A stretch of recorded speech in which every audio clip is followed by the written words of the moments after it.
Hello everybody, welcome back. We have our last small group meeting here before our next large gathering, which is the final conclusion of this whole Bible study.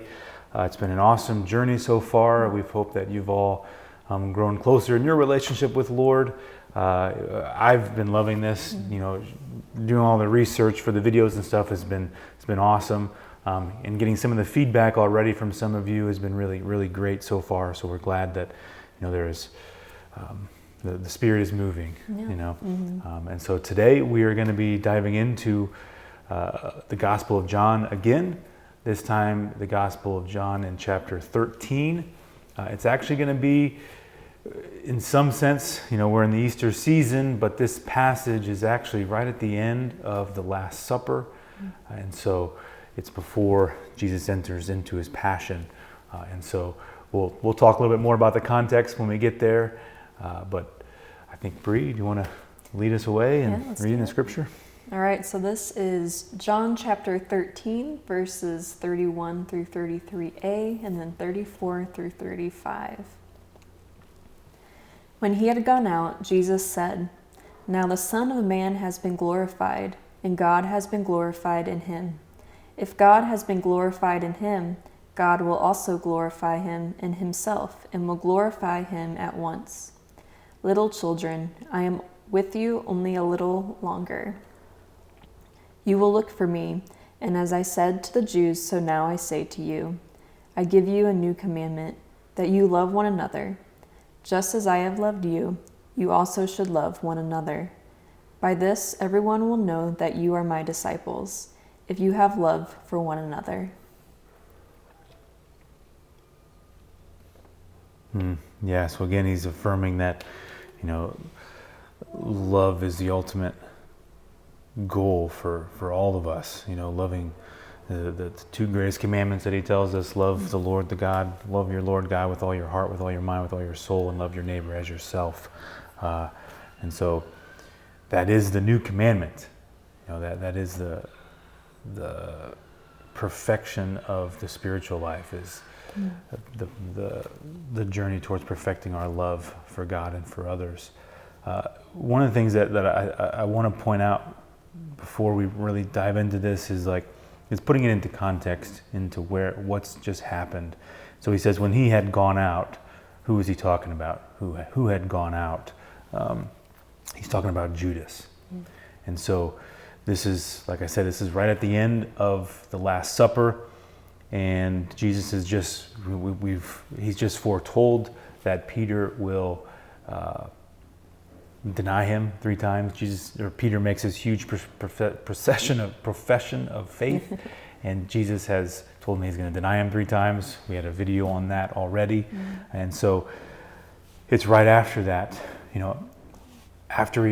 So in verse 27, after he received the piece of bread, talking about Judas, Satan entered into him. Jesus said to him, "Do quickly what you are going to do." Now he said this, no one, and then it kind of talks about the apostles didn't really know what he was talking about at that point. They thought, he's going to go give money to the poor, or maybe he's to go to procure things for the feast. They didn't really know what it was, but Jesus knew what Judas was going to do at this point. And the very last phrase right before this passage, I think, is important.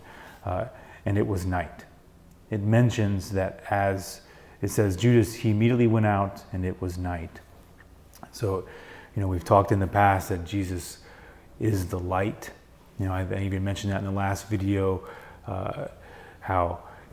even before that, I forget which video it was, but when it was the death of Lazarus. Jesus says, we're going to go back to Jerusalem, and the apostles were like, well, they just tried to stone us. Why are we going to go back? And he talks about, there's 12 hours in a day, and if you walk by the light, you have nothing to fear, essentially.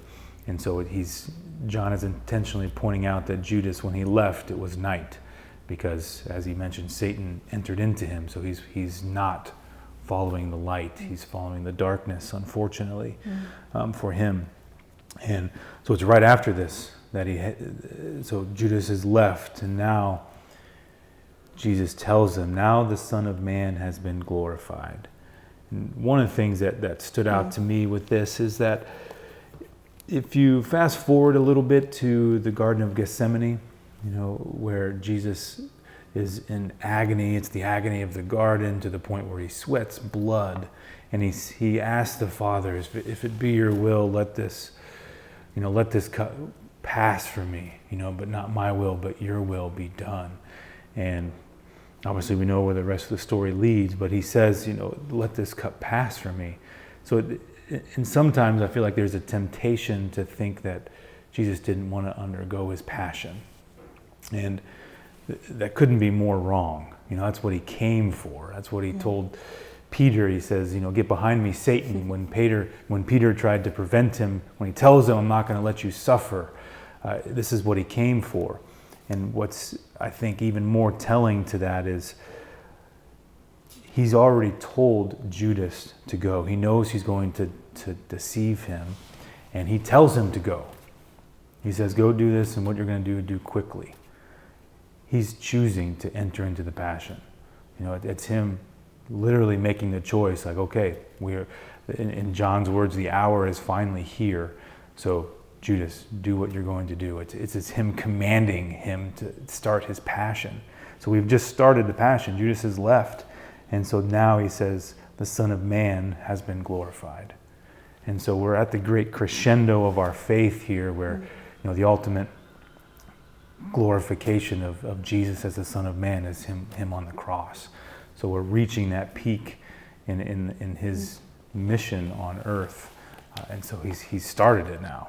Right, and it's like that perfect example of him showing his love for us. Like if you want to follow this commandment, you have to be willing to be like this to others, to let go of your whole self in order to love another. Yeah. If you look at the definition of holiness, like we all know the word holiness, but like how would you actually describe holiness? And so I actually Googled it for a few weeks ago for our confirmation class. Mm-hmm. And it says the definition of holiness is to be perfected in charity. So to be perfected in love is to display holiness, which I thought was a really good way of explaining how to reach holiness, is to become an image of Christ, to love one another as Christ does. And it's that simple. There's not really a whole lot more that you have to do. You don't have to be super intelligent or intellectual and have journals of these deep theological things. You just have to love others as Christ loves us, and then you are becoming perfected in that charity. Yeah, there's many a saint that were not very intelligent, that still showed this purity and this holiness that far exuded people much smarter than they were. Like St. Joseph Cupertino, he's the patron saint of test takers. And I remember this from when I was in seminary. They talk about, the joke is always you pray to him before you take a test. And so he was not very intelligent at all. And they almost didn't ordain him a priest because of that. And I don't remember exactly how the story goes, so you might want to fact check it. But what I think what ended up happening is he got to the point where they had the final test before they approved him for holy orders, and he had to take a test, and they gave him hundreds of questions to study and to be able to answer, and they said that they could answer any one of them, and he knew that he had the capacity to answer one question, and it was so he only studied one question. Out of all the hundreds of questions, he only studied one, and he said, Lord, if it be your will, make this happen. And sure enough, he goes in, and the one question they ask him is the one that he studied. And so he... that sounds familiar, so I think that's correct. I know. I've heard the story. Yep. And so now we call him St. Joseph Cupertino. Even in Indiana, Blessed Solanus Casey. He was another one that was, not...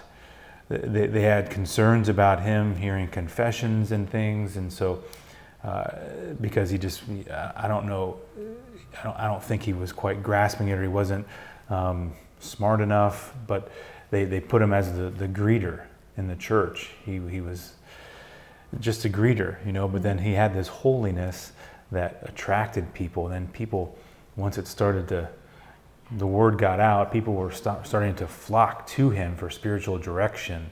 And he just had this wisdom and this purity that was far surpassing so many of us. And yeah, it just goes to show you that we all have gifts in many different ways, and the Lord is always going to use those gifts for his good.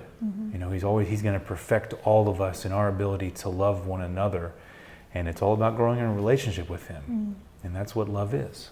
Yeah, and the more that we perfect that charity, the more that God is glorified. Like, it becomes an easy cycle to repeat. It's not something that you have to force. It just naturally starts to fall into place in your life. Yeah, and being a part of God's plan like that is such a beautiful way to live life. Like, just a joy-giving and fulfilling life. Yeah. To constantly be in a state of love and at the same time bringing God's glory to other people. Yeah. Yeah, in some ways this is like a great fulfillment of all the small groups that we've had now. You know, this is our last small group here, and it's the new commandment to love one another. Right? I mean, that sums up everything. Yeah. You know, all of their videos so far are just summed up in that very message, this commandment. Yeah, not a bad ending point, huh? No, not at all.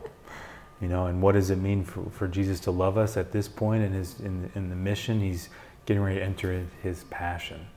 You know, he's getting ready to be hung on the cross for our sins. That complete love for us. You know, that agapao love that we mentioned, and when he's talking to Peter, it is that willing the good of the other love. It is that self-sacrificing love, the ultimate love that any of us could have, and it's the example for us.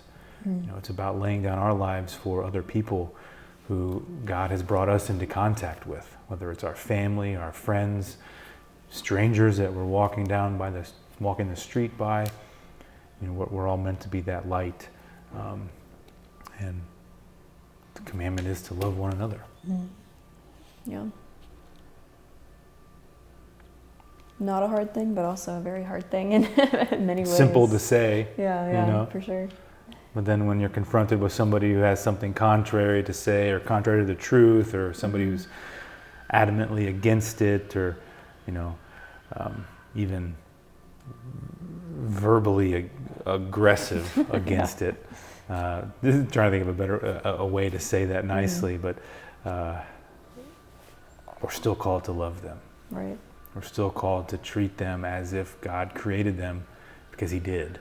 We're still called to see Christ in them, and sometimes that can be hard, but that is part of the journey, is learning how to love everybody. Right. And I think when you love someone, you don't always have to like them. I've heard that said before. It's like, sometimes that is a cross, is trying to truly will the good of another when you don't have that natural desire to do so. And to love them is to want their good, is to want them to join us one day in the communion of saints, and to be in that light like we were talking about last week. And a lot of times that takes that prayer and that relationship with God to see how he desires to use you in the life of this person. Yeah, even if somebody is steeped in sin, you know, we're still called to love them. For one, we're all sinners, but we don't love the sin, we love the person, you know, because we know that all of us are created with inherent dignity and goodness. So we love the person, we don't love the sin. And so that's a tricky thing, you know, to love the person and to be able to be that support and that guide for them when you know that they're living contrary to the truth. You know, but it's no less the commandment to love one another. Yeah, he doesn't give it exceptions, you know. Right. Love one another as long as they have the same mindset as you, or love one another if they are perfect, you know. It's not a exception clause. It just love one another, period. Right. And meeting anybody that's denying the faith or of any sort, it's not it's not us that they're denying, it's ultimately Christ. He's the one that's after everybody's heart. And so all we are meant to do is just to portray that love of the Father, like the Father has for the Son, and the Son has for us. We're supposed to reflect that to them, because He's the one that's actually after their heart. Certainly, we play a part in that, but it's not a rejection of us. It's ultimately a rejection of Him. And so, yeah, still being that light, still being that love, even though you know that somebody is speaking out against you. It's tough. But I think a thing to realize too is that we can love another and truly love them and want to give them the truth, but it's not our job to change their heart. It's something that we have to offer them through love, but then God really has to be the one that is inner working that, the one that is molding and changing and warming the heart and not hardening it. yeah. Our job isn't to do that. Our job is not to beat that into them. That's something that only God can do. So we can offer the entry point, but we cannot actually convert a heart to love God as well. So Right, yeah. it's working in tandem with God in order for that to happen. Mm-hmm. All right, Brad. I think that's a wrap. Yeah, we've had 9 videos. Yeah, this is the 10th video. And yeah, what a wild ride. This will be the last video too. Yep. So we're not going to release one before the last large gathering coming up next week, but we will be doing something similar to this. We're going to be diving into that gospel passage as well, but we're going to be doing that in person. So if you can make it to that, excellent. There probably will be a recording of it, so if you can't make it, we'll be sending out the recording afterwards so that you can see the final session. And yeah, if we don't see you next week, God bless all of you, and it's been an honor to journey with you, and we'll see you around St. John's. Yeah, feel free to come meet the people behind the videos if Yeah, you have not right. already. All right, well, yeah, this was a great time, and we're happy you guys were able to join us this Lent and Easter season, and yeah, hopefully we can kick this back up again in the fall and continue journeying with you. Yeah, very good. Okay, God bless everybody. For the final time. Bye-bye. Bye-bye.